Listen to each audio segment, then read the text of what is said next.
were some of the leanest and healthiest people. And then veganism exploded in popularity. And then guess who found out that people were more vegan more often? Major grocery stores and food producers. And guess what they started doing? They started making processed vegan food because it makes the food cheaper and shelf life is greater and it's more convenient. And guess what? It's tastier.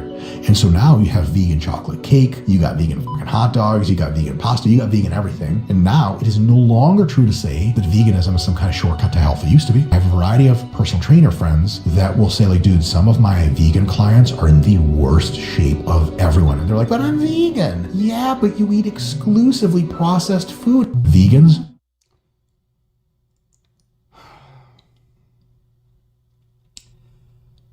Still to this day, vegans are healthier on average.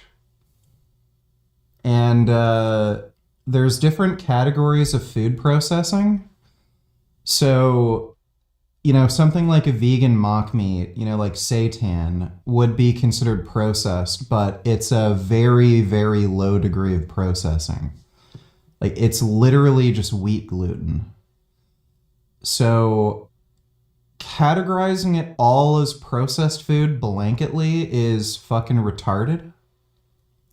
And even when it comes to like vegan chocolate cake or ice cream or some shit like that, again, it tends to be lower in calories and lower in saturated fat. And obviously free of cholesterol. So even like for like comparisons, the vegan food is better.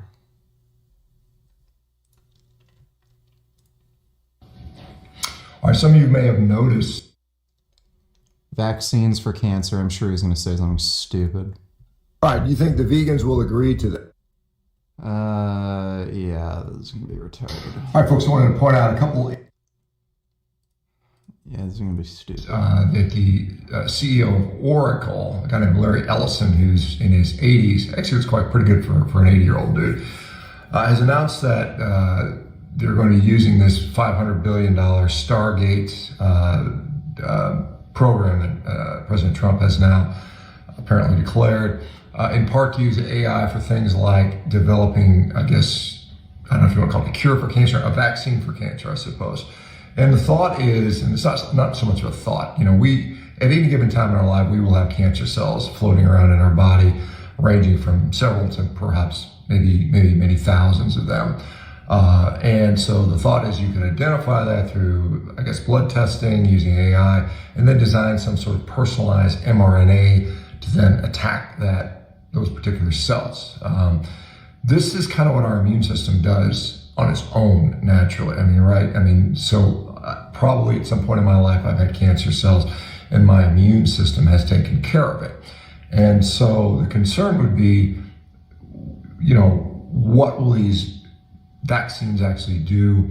Will there be problems with that? How many do you need? If this is an ongoing problem and you're continuously developing these.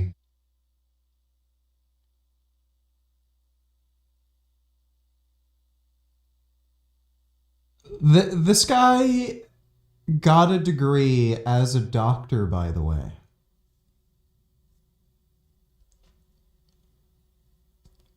They're making like a cure for cancer where, if you ever get cancer, they can like literally just give you a vaccine to eliminate the cancer. But I don't think that's a good idea because like your body's immune system already fights cancer. So if you get cancer, why don't you just die of cancer instead of getting the modern medical treatment that would cure you? Like, this guy is retarded. How in the fuck do, like, actual genuine retards get a medical degree? It's actually shocking. Like, did he find a way to cheat all of his tests? Did he write all the fucking answers on his hand? Like, it's just baffling that somebody could say something so stupid. These cancer cells throughout life, you have to continually surveil and continually be getting these injections.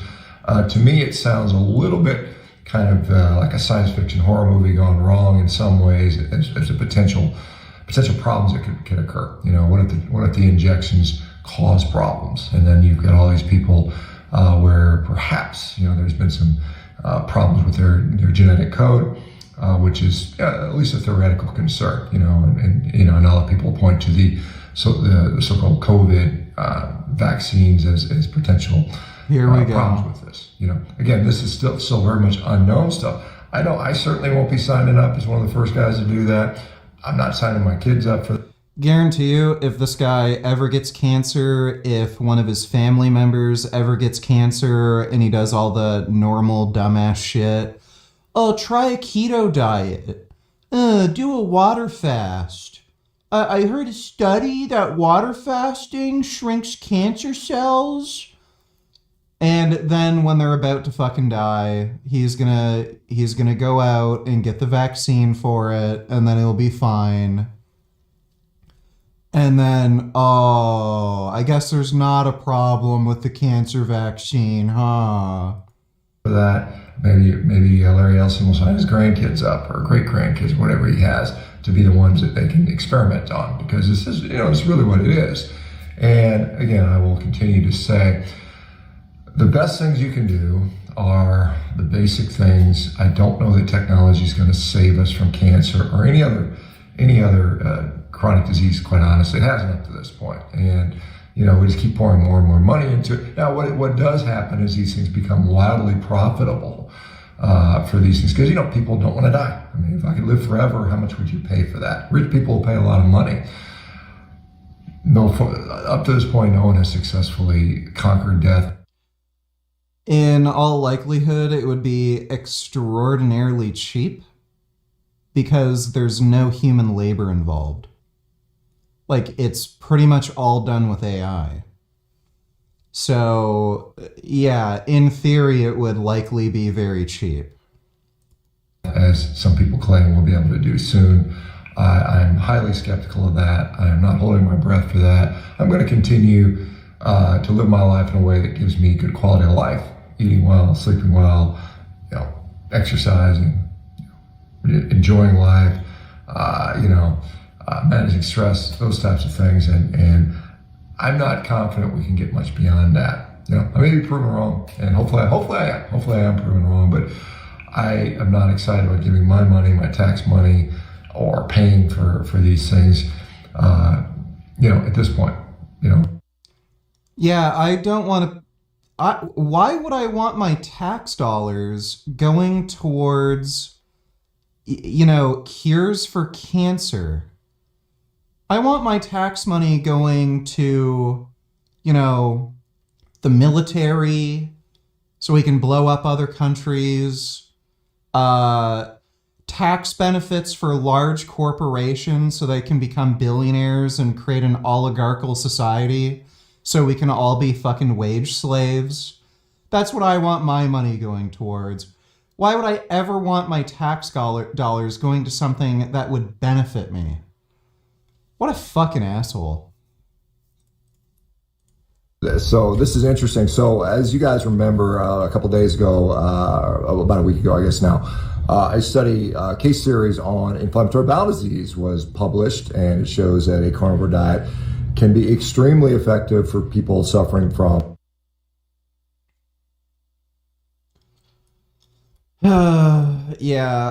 case reports are one of the lowest forms of evidence.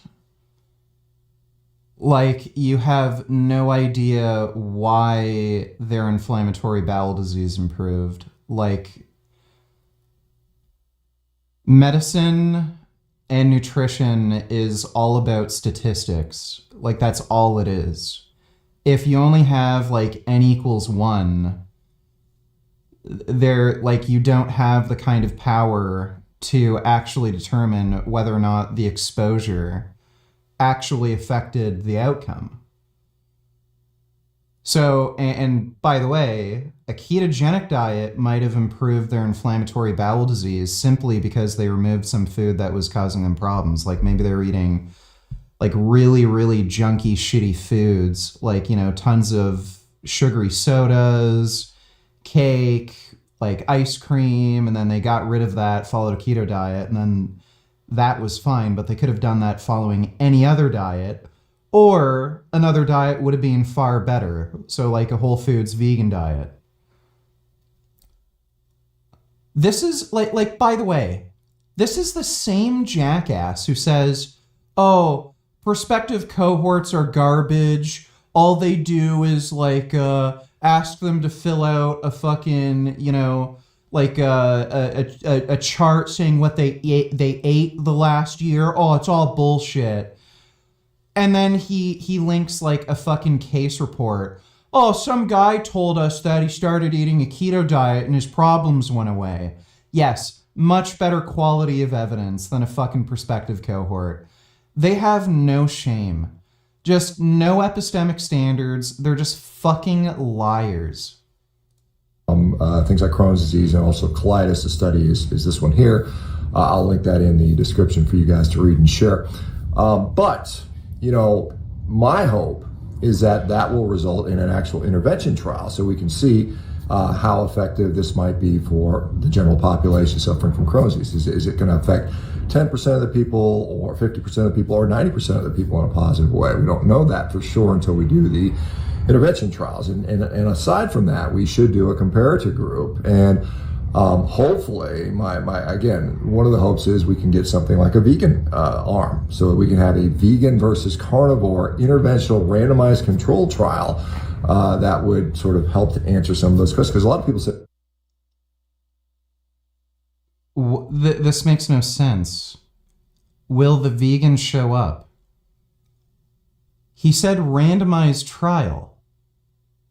Does he not know what randomization is? That means you randomly select people to one intervention arm. So why would a vegan agree to go into a study where they might be randomized into a fucking carnivore diet group? Does he not know what randomization is? So, well, the only reason carnivore works is because you are eliminating ultra-processed food and so on and so forth, and you can get the same results on a whole food plant-based diet, which many of the people on a whole food plant-based diet would contend. And I think, so in my view, the best way to do this study would be to have researchers that are, you know, sort of vegan or pro-vegan, researchers that are pro-low-carb, keto, and carnivore, come together, help design a trial, and then, you know, fund it. Both sides fund it, so there's no conflicts of interest when it comes to the funding. And I know that we've got the people on the low-carb side that are willing to do the research and also help to fund this. In the background, I see this stuff happening because I'm sort of involved in some of this. But I would like to see if can we get vegans that will step up, and because they say it's all about the science, or is it maybe just ideology? I don't know. So let me see your thoughts. You know, one, do you think vegans will agree to this? Do you think any vegans would step up to the plate? No, not if it's a randomized trial, you fucking idiot. Dude, he is so dumb. He is so fucking dumb. How does anybody listen to this guy's nonsense? In good faith and actually want to know science and help to, number one, fund and also design and administer a study like this, you know? Yes, why won't vegans give me money so I can feed people meat and get vegans to eat meat? Why wouldn't vegans be on board with that? What a fucking idiot. Chris Gardner at Stanford, I mean, there's others. Dr. Garth Davis has intimated that he might be willing to participate in something like this. And so if any of you vegans are out there are willing to help with the study and also to help fund it, because, you know, the funding, you know, if we just fund it, or if it's funded by a low carb side, the vegans will complain that, oh, there was a conflict of interest. So it should be funded equally from both sides. It should be designed Doesn't matter what the fucking funding is. It's whether you design the study properly. Equally from both sides, and a non-biased observer should be blinded to the results and should be analyzed. And that's the best way I think the study could go forward. So let me know what you guys think. He literally doesn't know what randomization is. He just throws out that term because he thinks it makes him sound smart.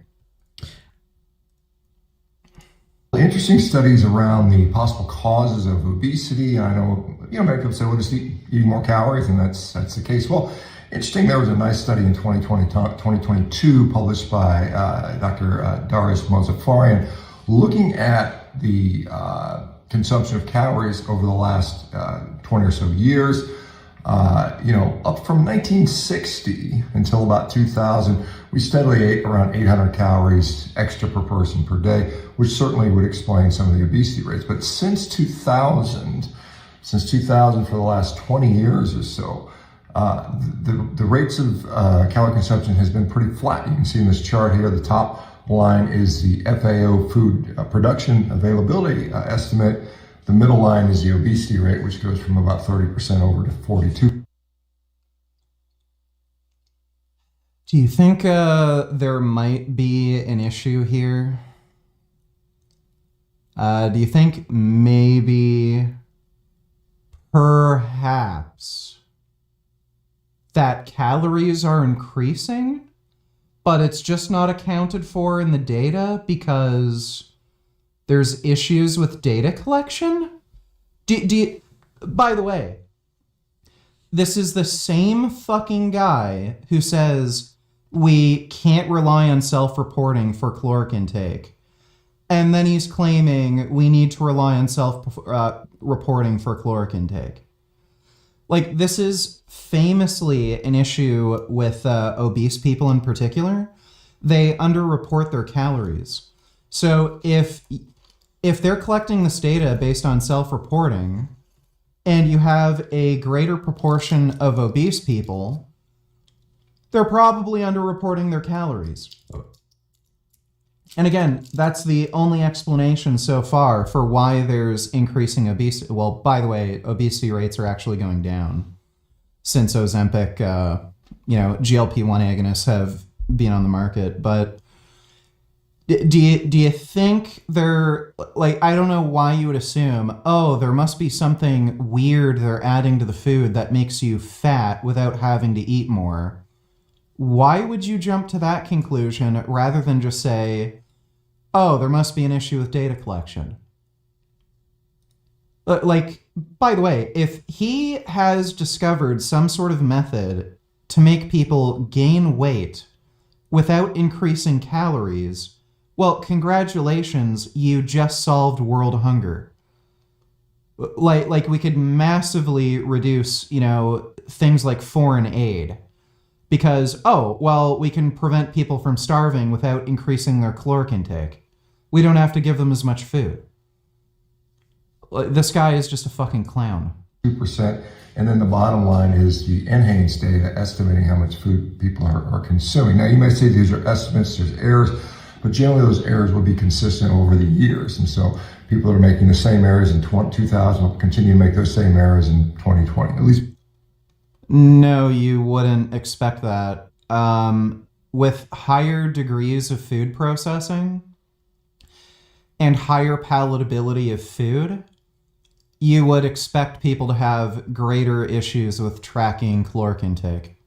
Presumably that's the case. So the thought was, as I mentioned in the other video the other day, that maybe the increased consumption or percentage consumption of ultra-processed food with its acellular, highly powderized, highly absorptive characteristics change the absorption pattern in the food. Now, the other study, which I think is quite interesting, is a study looking at total energy expenditure. Now, a lot of people say we're more sedentary, we don't spend as many calories. Well, the reality is that in part that's true, but it's not due to decreasing activity so much. In fact, this study here seems to show that, but it shows that what is going on is our basal metabolic rate or basal energy expenditure has actually gone down. So that is, we actually burn less calories when we're still, when we're laying there, when we're breathing, our heart's beating, we're generating body heat. That number has gone down as well, whereas the activity number has not changed quite as much. I'm not going to bother watching that paper. It's probably not very good. At least over the last 50 years or so. And interestingly, this is an interesting thing that they noted within that study. They state that it is very plausible, based on animal studies and some of the human data that they've. Saturated fat with greater intake of saturated fat leading to higher metabolic rate. Where the fuck are they getting that idea? Seen that the degree. This finding is consistent with earlier reports of relationships between membrane lipids and elevated metabolic rate in mice. Oh, there we go. Rats. Yes, it's always rats. People are rats. Rats are people. So that explains everything. Reduction in saturated fat consumption is potentially responsible for that decrease in basal metabolic rate, which is quite interesting. We clearly have consumed less of our calories from animal fats. Those numbers are undeniable, and more of those have come from these refined oils. That's undeniable that's occurred. And the thought is that not the increase in the oils, but the reduction in the saturated fats is slowed down our metabolic rate, which is something interesting to think about. So combination, more ultra-processed food. Again, what's in ultra-processed? Again, like fat is very efficiently stored. It's not metabolically costly. So of all macronutrients to blame for a reduction in metabolic rate,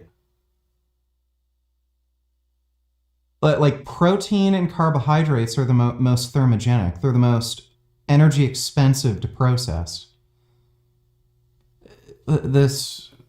I can't even with this guy. Foods, well, less saturated fat, more polyunsaturated fat, lots of powder, basically sugars, flours, things of that nature, and the combination of those things could be contributing to our increased obesity rate. What happens when you cut those things out? Well, we see when you cut out ultra-processed foods, when you consume more animal fats, i.e. people on a carnivore diet, generally we see them lose weight, right? So something to think about. Yeah, that's because they're eating less. All of these people who claim, oh, I lost 50 pounds on the carnivore diet, you look at their like Instagram or social media and they talk about their diet, they're eating like once per day. They're doing multiple day water fasts week to week. They're just eating less. What a clown.